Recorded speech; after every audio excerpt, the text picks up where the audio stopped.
আজি আমি যিমানখিনি এমচিকিউ আলোচনা কৰিম এইটো চেপ্টাৰৰ এইখিনি তোমালোকে এক্সামত পাবাই তো বলা আমি আজি ভিডিঅ'টো আৰম্ভ কৰোঁ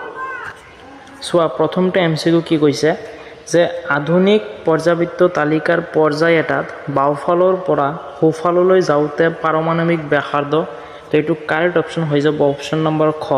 কমি যায় ঠিক আছে কমে তো আহি যোৱা এতিয়া আমি সেকেন্ড এমচিকিউটো চাও কি কৈছে চোৱা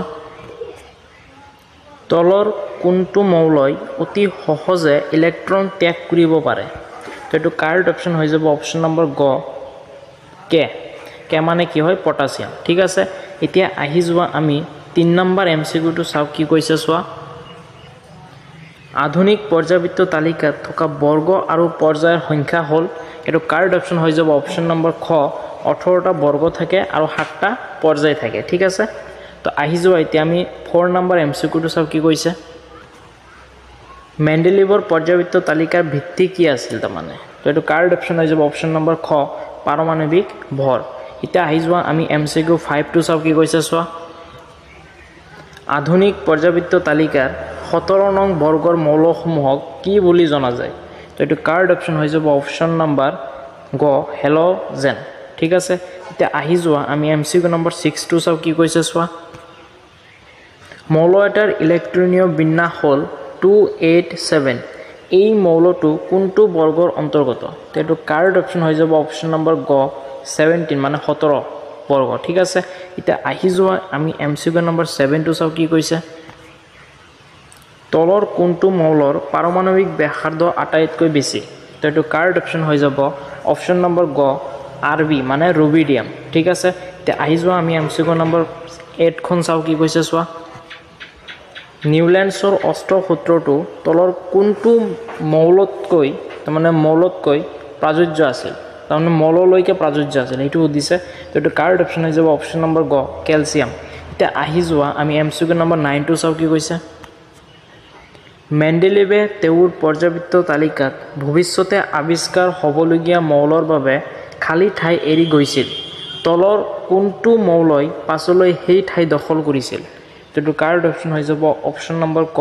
জাৰ্মেনিয়াম এতিয়া আহি যোৱা আমি এমচিকিউ নম্বৰ 10 টো চাও কি কৈছে আধুনিক পৰ্যাবৃত্ত সূত্ৰটো আগবঢ়াইছিল তো কোনে আগবঢ়াইছিলে এইটো আছিল তোমাৰ হেনৰি মজলে এতিয়া আহি যোৱা আমি এমচিকিউ নম্বৰ 11 টো চাও কি কৈছে পৰ্যাবৃত্ত তালিকাৰ একেটা বৰ্গৰ মৌলবোৰৰ তো এইটো কাৰেক্ট অপশ্যন হৈ যাব অপশ্যন নম্বৰ খ যোজক ইলেক্ট্ৰনৰ সংখ্যা একে থাকে ঠিক আছে এতিয়া আহি যোৱা এমচিকিউ নম্বৰ 12 টো চোৱা কি কৈছে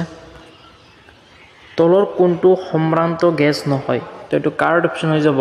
অপশ্যন নম্বৰ গ হাইড্ৰজেন ঠিক আছে তাৰপিছত আহি যোৱা এমচিকিউ নম্বৰ 13 টো চাও কি কৈছে ডবাৰেইনৰ ট্ৰায়াড সূত্ৰৰ এটা উদাহৰণ হ'ল এইটো কোনটো আছে লিথিয়াম সোডিয়াম আৰু পটাছিয়াম চোৱা ক নম্বৰটো কাৰেক্ট হৈ গ'ল ঠিক আছে তাৰপিছত আহি যোৱা এমচিকিউ নম্বৰ 14 টো চোৱা কি কৈছে মৌল এটাৰ অক্সাইডৰ সংকেত X2O3 মৌলটো আধুনিক পৰ্যাবৃত্ত তালিকাৰ কোনটো বৰ্গ থকাৰ সম্ভাৱনা বেছি তো এইটো কাৰেক্ট অপশ্যন হৈ যাব অপশ্যন নম্বৰ গ বৰ্গ 13 এতিয়া আহি যোৱা এমচিকিউ নম্বৰ 15 টো চোৱা কি কৈছে পৰ্যাবৃত্ত তালিকাৰ বাওঁফালৰ পৰা সোঁফাললৈ গ'লে মৌলবোৰৰ ধাতৱ ধৰ্ম এইটো হৈ যাব কাৰেক্ট অপশ্যন খ কমি যায় ঠিক আছে এতিয়া আহি যোৱা এমচিকিউ নম্বৰ 16 টো কি কৈছে চোৱা মেন্ডেলিভৰ পৰ্যাবৃত্ত তালিকাত কোনটো মৌলৰ স্থান বিতৰ্কিত আছিল কাৰেক্ট অপশ্যন হৈ যাব অপশ্যন নম্বৰ খ হাইড্ৰজেন এতিয়া নেক্সট এমচিকিউ 17 টো চোৱা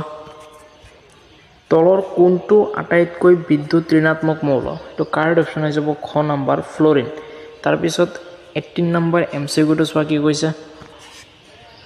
একোটা বৰ্গত ওপৰৰ পৰা তললৈ গ'লে কক্ষৰ সংখ্যা তো কাৰেক্ট অপশ্যন হৈ যাব অপশ্যন নম্বৰ গ বাঢ়ি যায় কিয় চোৱা ওপৰৰ পৰা তললৈ আহে চোৱা শেল কি হৈছে ইনক্ৰিজ হৈ আছে নাই সেইটো সুধিছে তাৰপিছত আহি যোৱা এমচিকিউ নম্বৰ 19 টো চোৱা কি কৈছে যিবিলাক মৌলই ধাতু আৰু অধাতু উভয়ৰে ধৰ্ম দেখুৱাই সিহঁতক কোৱা হয় তো কাৰেক্ট অপশ্যন হৈ যাব অপশ্যন নম্বৰ গ ধাতুকল্প এতিয়া নেক্সট এমচিকিউ চোৱা 20 নম্বৰটো কি কৈছে তলৰ কোনটো পৰ্যাবৃত্ত ধৰ্ম নহয়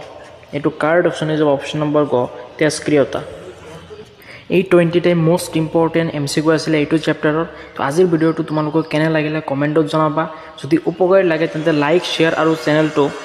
ছাবস্ক্ৰাইব কৰিবলৈ নাপাহৰিবা কাৰণ এনেধৰণৰ আৰু বহু ইম্পৰ্টেণ্ট MCQ মই আগলৈ আনিম যিবোৰ তোমালোকৰ HSLC 2027 পৰীক্ষাত বহুত সহায় কৰিব ধন্যবাদ বন্ধুসকল আকৌ লগ পাম আগন্তুক ভিডিঅ'ত